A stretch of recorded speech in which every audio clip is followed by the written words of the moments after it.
So hi, I'm here with Cian Maidín of NearForm, and we're here at NodeConf. And I'm first off going to ask you, you've been running NodeConf for how many years now? 8 years? This is the 8th year, yeah. 2012 was the first.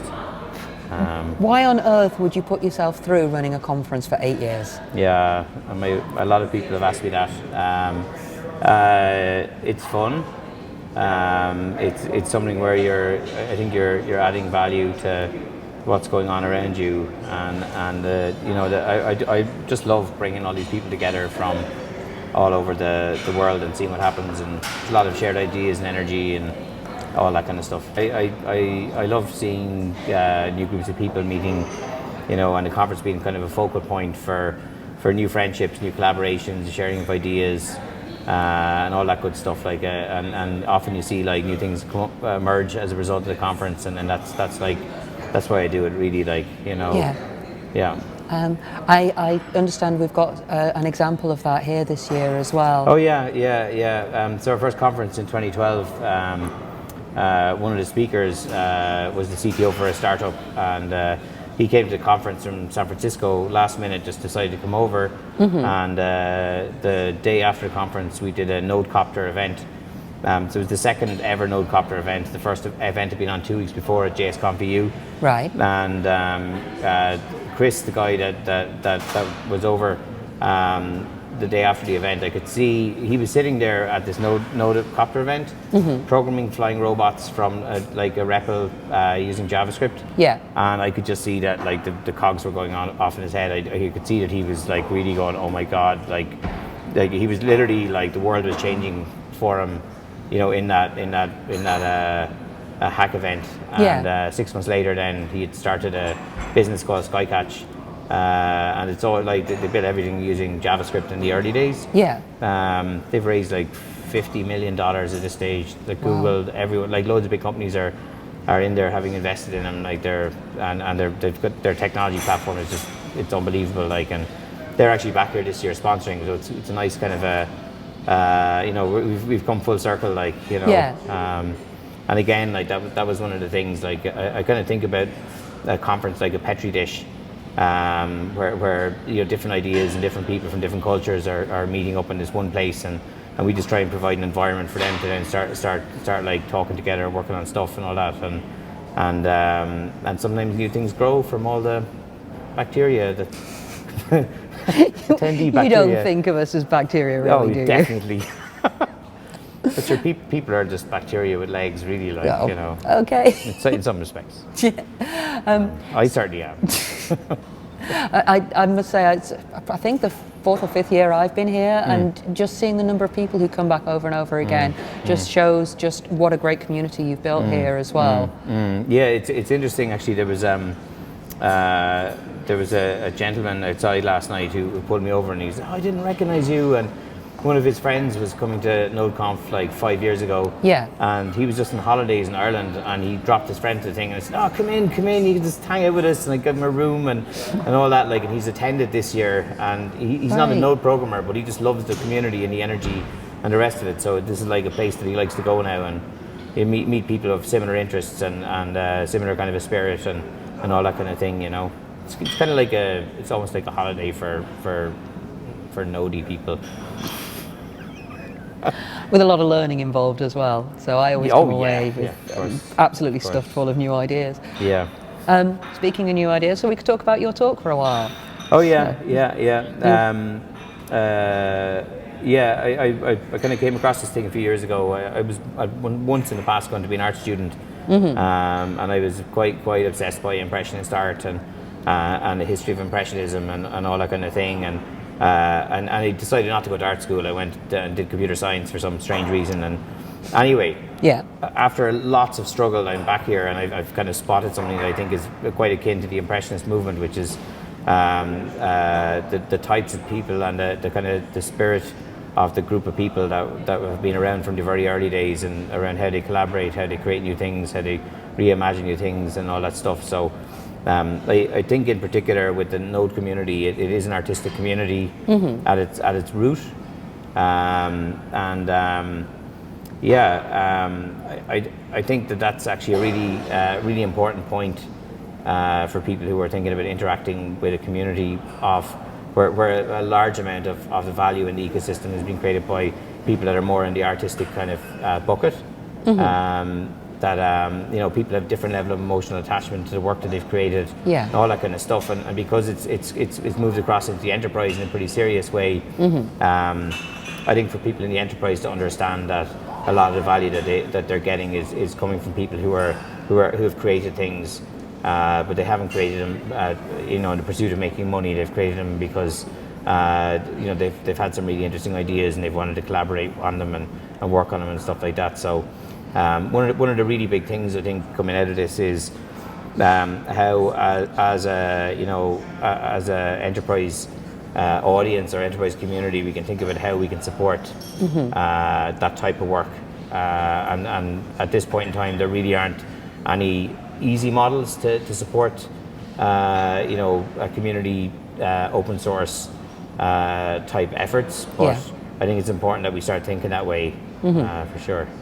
I was at work and I was having to present to some of my senior management, and I was presenting to them about open source, and somebody asked a question to me which was, why would anybody get involved in open source? What's in it for them? So I was just wondering, what's your view on that? Yeah, again, there are different types of people and different reasons why.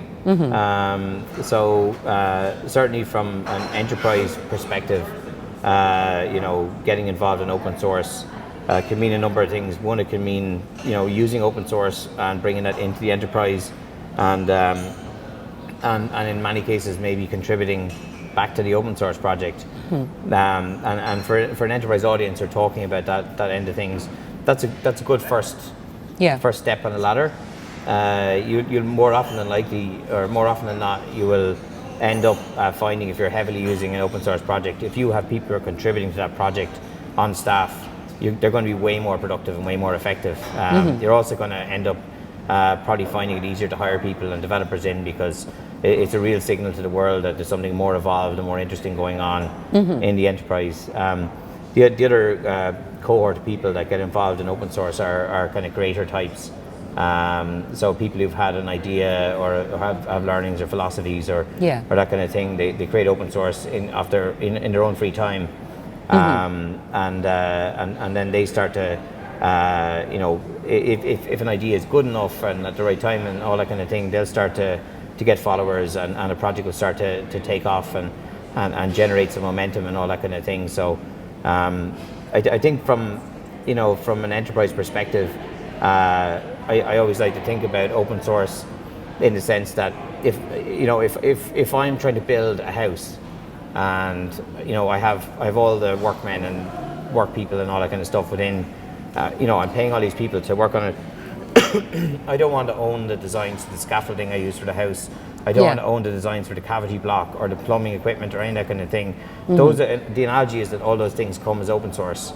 So you get all this best practice, all these things that help you in the building of a unit which you want to utilize, but you don't want to have ownership of the other pieces. However, if you're contributing to them and you have some ability to maintain them and all that kind of thing, it's going to mean that you can go faster, you can do different types of things, If you find a problem with the scaffolding and you fix it for other people, it just adds that extra benefit for everybody. You'll find as well that if you're relying on the scaffolding and there's an active community around that particular thing, you're going to get lots of features back for nothing. Yeah, exactly. So it's kind of it's a really efficient model, like around non-strategic things for a business, And it's tapping into that sort of idea of a hive mind, being able to pull in from all over the world with open source.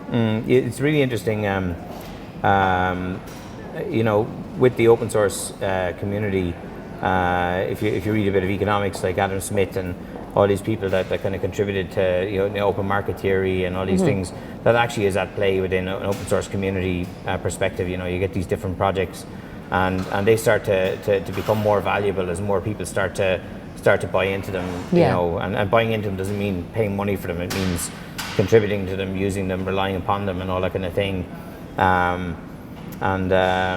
It is quite interesting. That you get open source projects where the team have never met each other in person. They come from totally different cultures and backgrounds, but they're all bringing knowledge and understanding, philosophy, you know, experience, all these things, and they're bringing them together as code. And when people start to bring them together as code and add to one another's work, then it's really interesting things can happen, you know. So I'm sold. I'm like open source for life, man. So one way in which enterprise is really starting to get its head around the open source world is through InnerSource. So would you like to talk a little bit about that? Yeah. What it means? Yeah. So it just so happens that actually the way in which people collaborate to build open source, the methodology and the you know, the workflow, I guess, that the developers use is very efficient, and it lends itself to having people who are not necessarily in the same time zone, who are sometimes collaborating on projects, sometimes connected, sometimes not. So InnerSource is a play on open source, but essentially what it means is big enterprises are starting to bring these practices in behind the firewall, and they're starting to bring the kind of patterns of interaction in behind the firewall, and using these kind of, I suppose you could call them design patterns for technology organizations.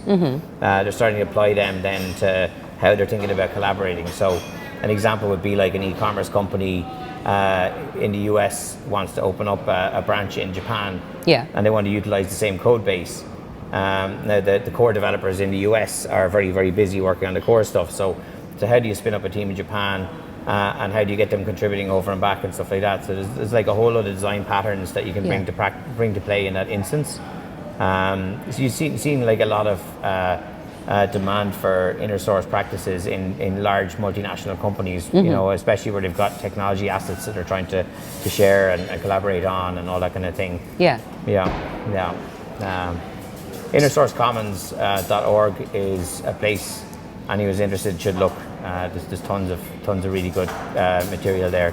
Yeah, there's tons of excellent design patterns where people have gone through these processes and written them down, saying this is the pitfalls and this is where you can gain benefit of our experience. I mean, the design patterns are kind of cover, you know, a lot of change in organizations around people, like and attachment and ways of collaborating and all that. So design patterns are patterns for people that they can collaborate in a more efficient way and help to work around a lot of these issues and stuff. So there's like a very, very deep set of learnings there that you can, you know, if you make contact with people at InnerSource Commons, or if you go to one of their events, or there are a few books out there and all that, like, you know, you can see a lot of case studies that have worked really, really well, and knowledge that you can just bring in, you know, that you should make your organization better at collaborating and you know, building software.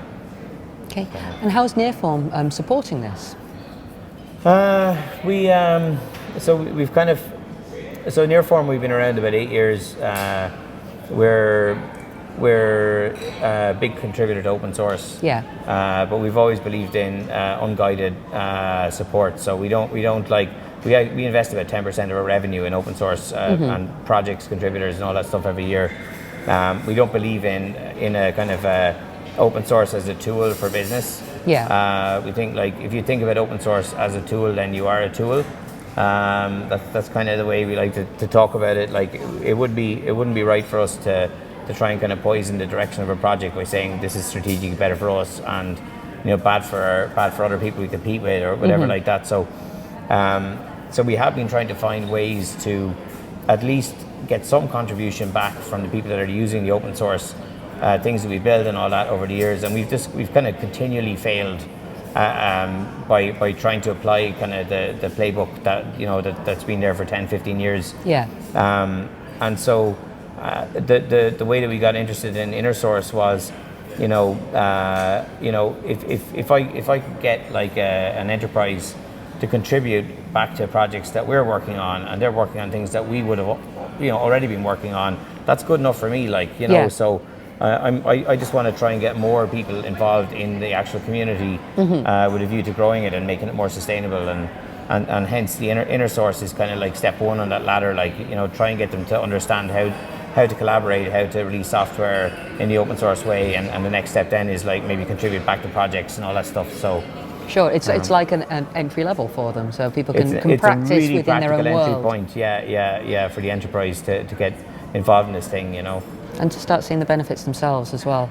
Huge. There's loads of benefits, you know. So yeah, it's early days. We Denise Cooper joined us about a year and a half ago, and we've now got like an InnerSource practice. So we've been working with like a small number of large companies, helping to run experiments within their organizations, you know, and they're kind of there are a bunch of areas that kind of repeat patterns are coming around, like DevOps transformations within businesses. Some InnerSource patterns are really useful there. You have shared components, like large scale shared components in businesses that are, you know, multinational or international teams and stuff like that. There are a lot of things you can do to make that process work more effectively. We're now working with some cities and academic institutes, helping them to set up open source program offices. And OSPOs, they call them now, and doing that with a view so that they can start collaborating better with one another and sharing assets and all that kind of thing. So it's exciting, like, you know, and it's also nice in that, you know, with the Node project, for example, you can go right down to very granular, like things like modules and trying to rationalize around them. But you know, when you're talking about cities, you're talking about systems to help people or cities to manage the running of a city in a more effective way. Like and you know, you think about the potential of taking technologies built in one society and applying them to another society and the interplay there. Like it's a much bigger kind of scale, but there's a real benefit to society there, you know. Yeah, that's awesome.